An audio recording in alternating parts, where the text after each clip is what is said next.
എക്സാമിൻ്റെ റിസൾട്ട് വന്നപ്പോൾ എനിക്കതിനകത്ത് first rank ഉണ്ടായിരുന്നു. അന്നേരമാണ് എനിക്ക് മനസ്സിലായത് കേരളത്തിൽ എന്തോരം ആൾക്കാർ ഇതിനു വേണ്ടി ട്രൈ ചെയ്യുന്നുണ്ട്, ഞാൻ ഇത്രയും ട്രൈ ചെയ്താൽ പോരാ. അപ്പോൾ എനിക്ക് ഭയങ്കര സങ്കടമായിരുന്നു. കാരണം ഞാൻ അത്രയും പഠിച്ചു, അത്രയും നല്ലപോലെ അപ്പിയർ ചെയ്തു എന്ന് എനിക്ക് തന്നെ തോന്നിയിരുന്നു. ഇനിയും പേടിയുണ്ടായിരുന്നു. കഴിഞ്ഞ പരീക്ഷകളിൽ ഞാൻ ഇതേപോലെ തന്നെ മാർക്കുണ്ട്, നല്ല റാങ്ക് കിട്ടും എന്നൊക്കെ പ്രതീക്ഷിച്ചിട്ട് പോലും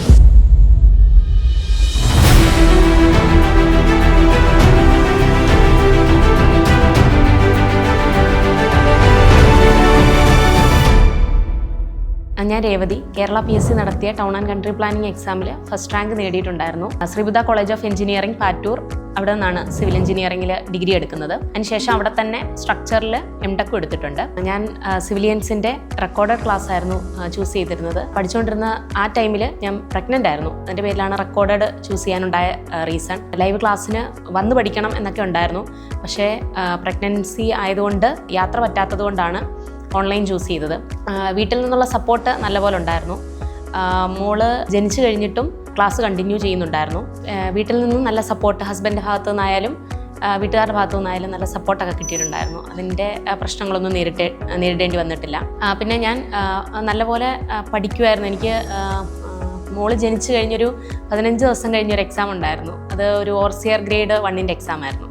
അതിനെനിക്ക് നല്ല മാർക്കുണ്ടായിരുന്നു. അപ്പോൾ നല്ല പ്രതീക്ഷയുണ്ടായിരുന്നു ഞാൻ ആ റാങ്ക് ലിസ്റ്റിൽ വരും. അപ്പോൾ റാങ്ക് ലിസ്റ്റിൽ വന്നു. റാങ്ക് ലിസ്റ്റിൽ വന്നപ്പോൾ എൻ്റെ റാങ്ക് ഏകദേശം ഒരു 580 ആ റേഞ്ച് എന്തോ ആയിരുന്നു. അപ്പോൾ എനിക്ക് ഭയങ്കര സങ്കടമായിരുന്നു. കാരണം ഞാൻ അത്രയും പഠിച്ചു, അത്രയും നല്ലപോലെ അപ്പിയർ ചെയ്തു എന്ന് എനിക്ക് തന്നെ തോന്നിയിരുന്നു. ഞാൻ നല്ലപോലെ പഠിക്കുന്നുണ്ടായിരുന്നു, നല്ലപോലെ എക്സാം എഴുതി, മാർക്കും നല്ലപോലെ ഉണ്ട്. പക്ഷെ അന്നേരമാണ് എനിക്ക് മനസ്സിലായത് കേരളത്തിൽ എന്തോരം ആൾക്കാർ ഇതിനു വേണ്ടി ട്രൈ ചെയ്യുന്നുണ്ട്, ഞാൻ ഇത്രയും ട്രൈ ചെയ്താൽ പോരാ, ഇങ്ങനെ ഇരുന്നാൽ എന്നെക്കൊണ്ട് ഈ റാങ്കിലൊക്കെ വരാം.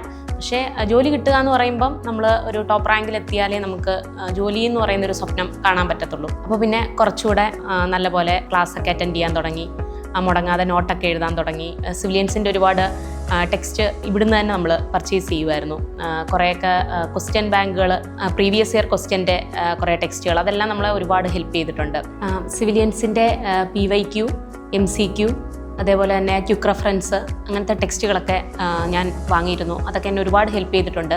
കാരണം നമ്മൾ ഓൺലൈൻ ക്ലാസ് എടുക്കുമ്പം നമ്മൾ ക്ലാസ് കുറച്ച് നേരം ഒരു മണിക്കൂർ കാണും, പിന്നെ നമ്മൾ വേറെ എന്തെങ്കിലുമൊക്കെ കാര്യങ്ങളിൽ എൻഗേജ്ഡ് ആയിരിക്കും. അപ്പോൾ ആ സമയത്ത് നമ്മൾ പുസ്തകം കൂടെ ഒക്കെ വായിച്ചു നോക്കുവാണെങ്കിൽ നമുക്ക് കുറച്ചുകൂടെ കാര്യങ്ങൾ മനസ്സിലാക്കാനും ഒക്കെ പറ്റും. പിന്നെ റാങ്ക് പുറകിൽ വന്നതിൽ സങ്കടം ഉണ്ടായിട്ട് പിന്നെ കുറേ നല്ലപോലെ വർക്ക് ചെയ്യാൻ തുടങ്ങി. പിന്നീട് എഴുതിയ എക്സാമുകൾക്കെല്ലാം അത്യാവശ്യം റാങ്കുകൾ മുന്നോട്ട് വരാൻ തുടങ്ങി. അപ്പോഴാണ് ടൗൺ ആൻഡ് കൺട്രി പ്ലാനിങ്ങിൻ്റെ അസിസ്റ്റൻറ്റ് ടൗൺ പ്ലാനറുടെ എക്സാം വരുന്നത്. അപ്പോൾ അതിനുവേണ്ടിയും നല്ലപോലെ കഷ്ടപ്പെട്ടിരുന്നു. അതിനുശേഷം ആ എക്സാമിൻ്റെ റിസൾട്ട് വന്നപ്പോൾ എനിക്കതിനകത്ത് ഫസ്റ്റ് റാങ്ക് ഉണ്ടായിരുന്നു. മാർക്ക് നോക്കിയ സമയത്തെ എനിക്ക് ഏകദേശം ഒരു നല്ല റാങ്ക് കിട്ടും എന്നൊരു പ്രതീക്ഷ ഉണ്ടായിരുന്നു. പിന്നെയും പേടിയുണ്ടായിരുന്നു. കഴിഞ്ഞ പരീക്ഷകളിൽ ഞാൻ ഇതേപോലെ തന്നെ മാർക്കുണ്ട്, നല്ല റാങ്ക് കിട്ടും എന്നൊക്കെ പ്രതീക്ഷിച്ചിട്ട് പോലും ബാക്കി കോമ്പറ്റീഷൻ കൂടുതലായിരുന്നു. അപ്പം പിന്നെ എൻ്റെ ഹാർഡ് വർക്കും പിന്നെ സിവിലിയൻസിൻ്റെ വലിയൊരു സപ്പോർട്ടും പിന്നെ ദൈവത്തിൻ്റെ അനുഗ്രഹവും വീട്ടുകാരുടെ എല്ലാം സപ്പോർട്ടും കൂടെ അസിസ്റ്റൻറ്റ് ടൗൺ പ്ലാനറുടെ എക്സാമിന് എനിക്ക് ഫസ്റ്റ് റാങ്ക് കിട്ടി. എനിക്ക് ജീവിതത്തിൽ നേടാൻ പറ്റിയ ഏറ്റവും വലിയൊരു അച്ചീവ്മെൻ്റായിട്ട് ഞാൻ കാണുന്നു. കാരണം ഇപ്പം എനിക്ക് സ്വന്തമായിട്ടൊരു ഗസറ്റഡ് ഓഫീസറുടെ പൊസിഷനുണ്ട്, ഒരു സീലുണ്ട്, സ്വന്തം പേരിൽ ഒരു സീലുണ്ട്. അതാണ് ഞാനിപ്പോൾ അസറ്റ് എന്ന് പറഞ്ഞ് എൻ്റെ കയ്യിലുള്ള ഏക സാധനം എൻ്റെ സീല് മാത്രമാണ്. അപ്പം അതിലേക്ക് എന്നെ എത്തിക്കാൻ സിവിലിയൻസ് വലിയൊരു പങ്ക് വഹിച്ചിട്ടുണ്ട്. അപ്പം എനിക്കതിന് സിവിലിയൻസിനോടും ഇവിടുത്തെ സ്റ്റാഫിനോടും ബാക്കി എന്നെ നമ്മൾ ഫോൺ വിളിച്ചൊക്കെ സംസാരിക്കുമായിരുന്നു ഓൺലൈൻ ക്ലാസ്സിൻ്റെ കാര്യങ്ങളൊക്കെ. അപ്പോഴൊക്കെ നല്ല സപ്പോർട്ടീവായിട്ടാണ് ഇവിടുന്ന് മറുപടിയൊക്കെ കിട്ടിയിട്ടുള്ളത്. പുസ്തകം പർച്ചേസ് ചെയ്യുന്ന സമയത്തായാലും നമ്മൾ വിളിച്ചൊരു പുസ്തകം വേണമെന്ന് പറയുമ്പോൾ തന്നെ ഇന്നടുത്ത് കയറി ഓർഡർ ചെയ്താൽ മതി, പെട്ടെന്ന് തന്നെ നമുക്ക് ലഭ്യമാവുന്നുണ്ടായിരുന്നു പുസ്തകങ്ങളൊക്കെ. അപ്പോൾ അതൊക്കെ എന്നെ ഒരുപാട് ഹെൽപ്പ് ചെയ്തിട്ടുണ്ട്. Thank you civilians.